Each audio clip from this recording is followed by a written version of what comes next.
I'm Michael Bain and welcome to Triggered, coming to you once again from the secret hidden bunker in the Rocky Mountains and Dragon House Studios, and brought to you this week by Rock Island Armory.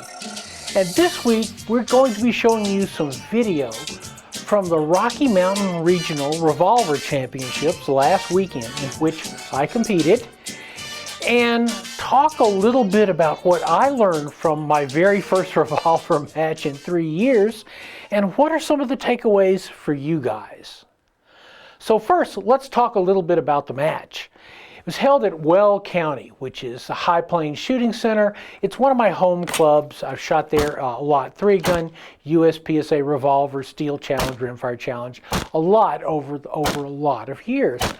And so, you know, when you look at the Rocky Mountain Regional Revolver Championships, now this is a pretty big match. It's an 8-stage match. It's got a lot of really good people in it coming from all over the Rocky Mountain West. You got to know that it's not a gimme club match. So I signed up. Pat Miller, match director. When I looked at his design for the stages, I thought, boy, those guys did a brilliant job. It's a balanced match. Run and gun, stand and shoot, classifiers, hard shots, easy shots, all balanced in there. In terms of my own hardware, I went back to my standard regular ICORE revolver, which is a Ruger GP100, a 6-inch, and it was built by Sean McShahey back when he was at Cylinder and Slide Shop. 38-357, shooting 158 grain Federal, lead round nose bullets. It's actually a tack driver. It's got a Holosun green dot sight on it, and shooting out of a Blade Tech holster using Safariland Comp 3 speed loaders. Now when you're looking at some of these videos, you're used to seeing people going really fast and doing really well, and so what you're seeing here is sort of like a Manatee shooting a match. One thing that I didn't have in my own head was that I hadn't shot a revolver match in 3 years.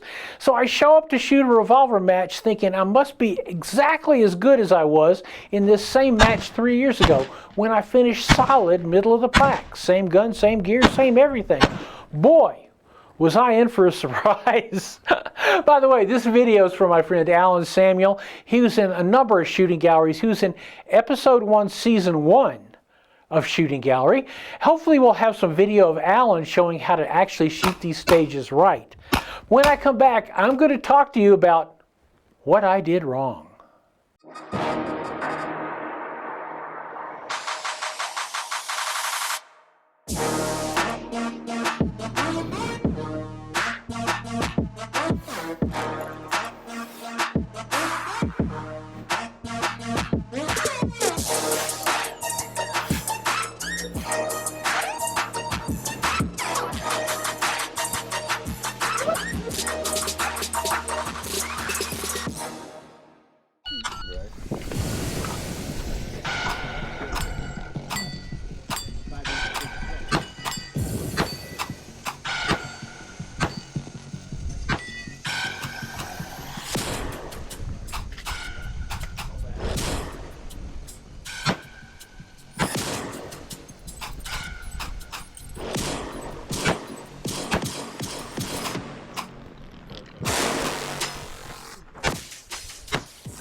Welcome back to Triggered, where this week we're talking about the Rocky Mountain Regional Revolver Championships in Weld County that I shot last weekend. And, you know, I did practice some for this match, but here's the issue. What did I practice? I practiced marksmanship. Back in the old days, when I was younger and dumber and I used to do triathlons, we had a saying, which was train your weakness, race your strength. So when I went out to the range to practice for this match, I did exactly the opposite. I trained my strength, and then once I got to the match, I was unfortunately forced to race my weaknesses. I trained marksmanship, and boy, if you watch me shoot in this, you'll notice I shot really good. Unfortunately, I moved really bad. I reloaded as if I had never reloaded a revolver in my life. Number 3, I made an assumption, and we all say the same thing about assumptions. I made an assumption that my skill in shooting a red dot semi-automatic pistol, which I've been shooting for years, a decade, and I'm good at, would 100% translate into shooting a red dot, green dot, in this case, optic pistol. Wrong. So essentially, I showed up as unprepared as one can get, really. Again, in terms of marksmanship, I shoot all the time. So my marksmanship is generally pretty good. And you see in some of these videos, shooting the Texas Star, shooting the targets, no problem. The A's are there. But the problem I had was in my head, I thought, well, I've reloaded this revolver 1,000 times, 5,000 times, 10,000 times using the same Safariland Comp 3s. I ought to be able to do that pretty easily. What I failed to grasp was the last time I did that was 3 years ago in a match. So I didn't practice the simple skills necessary to efficiently reload a revolver. Secondly, coming into a match after a 3-year layoff, I was tentative. I was slow. I wasn't sure of being able to move to this position to engage every target from this position. I hedged. Virtually everything I did movement-wise was wrong. And the third thing was, again, I'm very comfortable shooting a red dot sight semi-auto. I shot classes in them. I shot matches in them. I shot an e-ticket at Gunsight with a red dot sight on a 9mm semi-auto. But it's not quite the same with a revolver, where your dot sight is set so high above the bore. There were a couple of very small changes I needed to make, but I needed to make them here on my range, practicing. I didn't need to discover that something didn't work in the match itself. So when we come back, I want to talk about what lessons you guys can learn from my match experience. We'll be right back. This week's Triggered is brought to you by Taurus USA. Always ready, always bring it. Stoger, everyday tough. SDS Imports, Thesis. Thesis means quality. Hunter's HD Gold. They change so you don't have to. And MTM Case Guard, quality shooting sports accessories. Welcome back to Triggered. And I absolutely believe that competition is a critical way of driving home skill sets.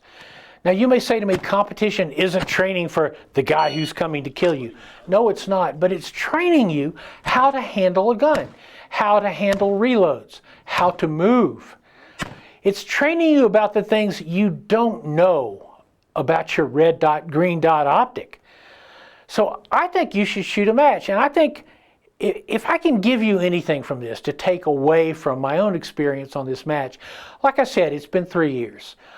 2 years since I shot any match, the COVID emergency, all that nonsensical crap that was heaped on our head, it kept us away from the ranges. It kept us away from competition. And so we lost ground. I lost ground. But you know what? When you go out there, you shoot a match, you're always worried that first time. And I was this time. It's like, wow, this is going to be awful. But instead, what I found was a lot of friends that I hadn't seen in a long time. And they were there to help me. They were there to support me. It didn't matter whether I shot good or bad, but only that I did the necessary things to complete the stage, and I did so safely. So I cannot urge you enough to shoot a competition. It doesn't matter which one. Shoot USPSA, shoot IDPA, shoot cowboy action shooting, shoot ICORE, shoot a revolver. Doesn't matter. It's going to make you a better shooter. And then one day you're going to be able to show videos of your own match and you're going to say, God, I was 10 times better than Michael Bain. Good grief. Anyhow, that's our trigger for this week. I hope you enjoy it. Alan, thank you very much for shooting that video. I look forward to shooting with you again pretty soon, in a month, at the ICORE World Championships, giving me even greater chance to drop bricks on my head. As always, you can find Triggered on michaelbain.tv. You can find us still, amazingly, on YouTube. You can find us on Rumble. You can find us on X, which used to be Twitter. And michaelbain.tv, remember, we've got all the links, anything we've talked about here. We've got great resources, always free. Thank you, Rock Island, for supporting us this week. We'll see all of you next week.